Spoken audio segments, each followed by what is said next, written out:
Ya, baik. Yang pertama bahwa mereka yang di dalam barusan dalam keadaan sehat. Kemudian mereka kembali bercerita tentang proses penyiksaan yang dialami ketika ditangkap, keanehan ketika penangkapan hanya mereka yang ditangkap, sedangkan Abdul Kahfi anaknya Pak St. Pasren tidak dibawa dan tidak diperiksa, hanya diberikan tugas untuk mengantar motor. Mereka juga menyampaikan keyakinan bahwa pada acara Agustusan mereka sama-sama ikut berkumpul dengan Partai Pasren, sama-sama menyelenggarakan kegiatan Agustusan. Bahkan jadi panitia. Bahkan jadi panitia, dan mereka menyebutkan beberapa nama yang menjadi panitia acara Agustusan dan hari ini posisinya di luar, bukan terpidana. Kemudian mereka kembali menegaskan penyesalannya waktu di lapas Cirebon disodori menandatangani pernyataan merasa bersalah, mohon pengampunan, dan ternyata itu namanya garasi kata mereka. Ya kan, padahal mereka tidak melakukan, tapi gimana? Saya lama berdebat tapi tetap harus nana tangan, kan seperti itu. Dan itu dilakukan oleh para pegawai lapas Cirebon yang disebutkan namanya tadi. Yang berikutnya, mereka sampai hari ini meyakini bahwa dia tidak bersalah.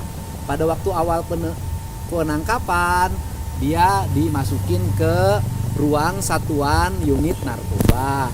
Saudara Jaya dan saudara Sudirman dibawa keluar, dan pulangnya mereka langsung disuruh mengaku dengan penyiksaan berdasarkan keterangan saudara Sudirman. Inilah hal-hal yang mereka alami, dan mereka mempercayakan pada tim kuasa hukumnya untuk melakukan langkah-langkah hukum yang bernama PK. Jadi PIK ya kan ya, ada keterlibatan pegawai lapas yang meminta mereka untuk Iya, tadi mereka menyampaikan begitu. Kan gitu, menyampaikan bahwa saya itu menyesal menandatangani, dan saya lihat dari jujur lah ya, di antara mereka ini yang mukanya agak sedikit beda, Icus, Oces, ada Ripaldi gitu loh. Artinya dari sisi wajah memang Ripaldi memiliki pengalaman jalanan, tetapi bukan berarti yang pengalaman jalanan itu adalah pembunuh dan pemerkosa, kan tidak juga. Ripaldi juga membantah. Kalau Ripaldi mengakui lah nakal, tapi kalau yang lainnya memang dari wajahnya tidak melambangkan wajah seorang geng motor, ya kan, geng motor. Ternyata setelah saya tanya, kamu tuh geng apa sih? Ternyata dia adalah geng kuli bangunan. dengan sudah ketemu tadi yang kedepannya akan sendiri akan usulkan supaya bisa didengar oleh Kapolri sendiri. Oh iya, kalau saya yakin Mabes Polri kan sudah kelihatan tuh hari ini langkah-langkahnya. Langkah-langkahnya menuju arah positif. Kita sabar dulu dong. Orang 8 tahun bisa sabar ditahan, kenapa kita tidak sabar 5 bulan ke depan gitu kan? Sabar untuk kebebasan gak ada masalah. Saya yakin Mabes Polri akan melakukan langkah-langkah objektif, transparan, dan akan menjunjung tinggi rasa keadilan di tengah masyarakat, ya kan? Saya yakin betul terhadap kepemimpinan Pak Kapolri, Pak Sigit, dan Kabareskrim akan melakukan tindakan-tindakan yang terukur berdasarkan fakta dan data yang dimiliki. Termasuk ganti penyidik, Bang. Ya, itu kebijakan di sana, itu kan bentuk bagaimana merespon keinginan publik. Yang paling utama sih bukan merespon keinginan publik ya. Hukum tidak boleh mengikuti keinginan publik. Merespon terbukanya tabir kebenaran terhadap kasus meninggalnya Eki dan Vina. Sehingga saya sekali lagi ini, saya menyatakan hari ini, kalau ingin mencari siapa pelaku pembunuhan Eki dan Vina, apabila ini pembunuhan dan pemerkosaan, sebaiknya tidak berkutat di 3 nama. Tidak berkutat di nama Peggy, tidak berkutat di nama Dani, tidak berkutat di nama Andi. Siapa tahu namanya Dono, kan nggak tahu gitu, siapa tahu. Nah, untuk itu diperlukan penyelidikan ulang, mulai dari nol lagi. Kenapa? Karena saya menganggap BAP yang disajikan, tuntutan yang disajikan, dakwaan yang disajikan, walaupun sudah memiliki kekuatan hukum tetap, menurut saya itu adalah BAP yang sesat. Kang, soal Pasren, ini kan jadi saksi kunci di kasusnya. Ya. Kang Deddy pun sudah ketemu kemarin. Mungkin Saya belum pernah ketemu Pasren. atau cerita-ceritanya gitu. Oh iya, lihat tadi malam saya lihat. Bagaimana Kang, mungkin bisa dituturkan? Kan yang menilai jangan saya kan tidak mengalami peristiwa itu.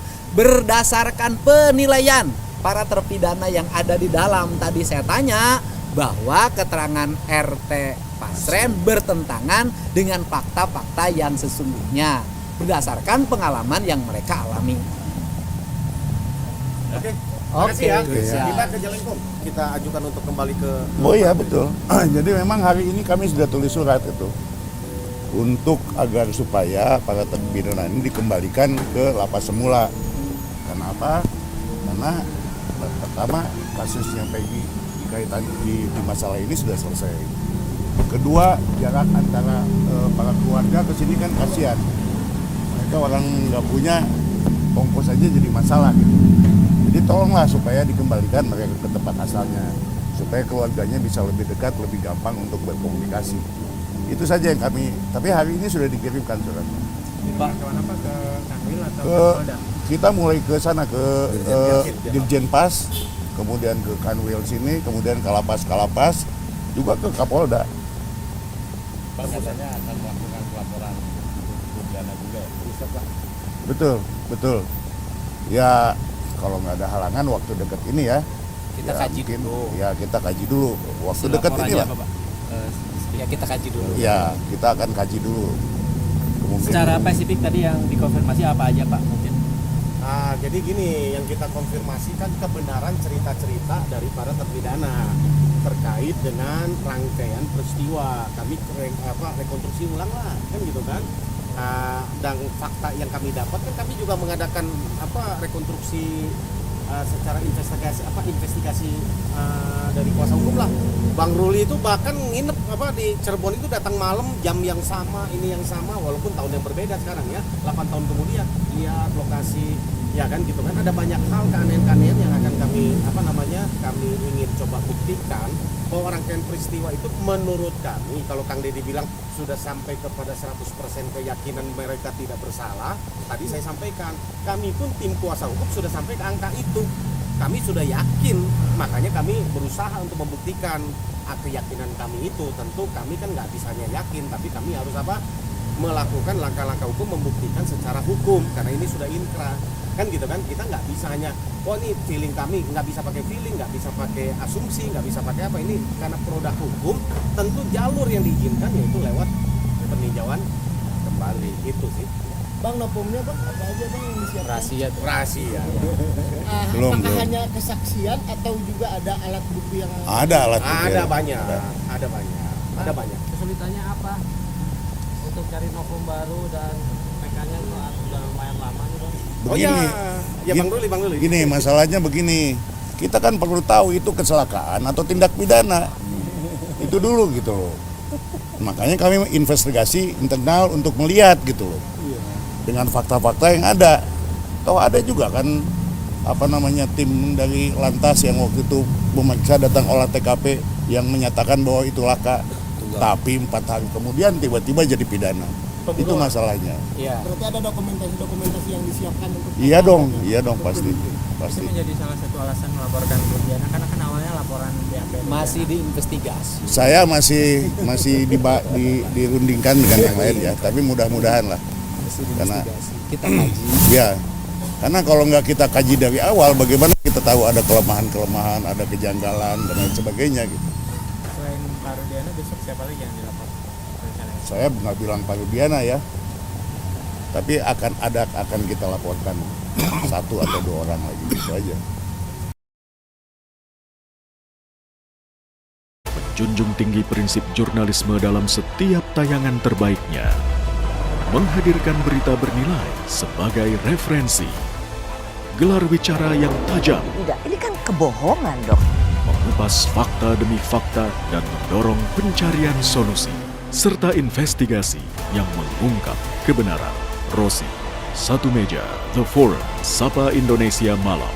Nilu, ikuti semuanya bersama Kompas TV.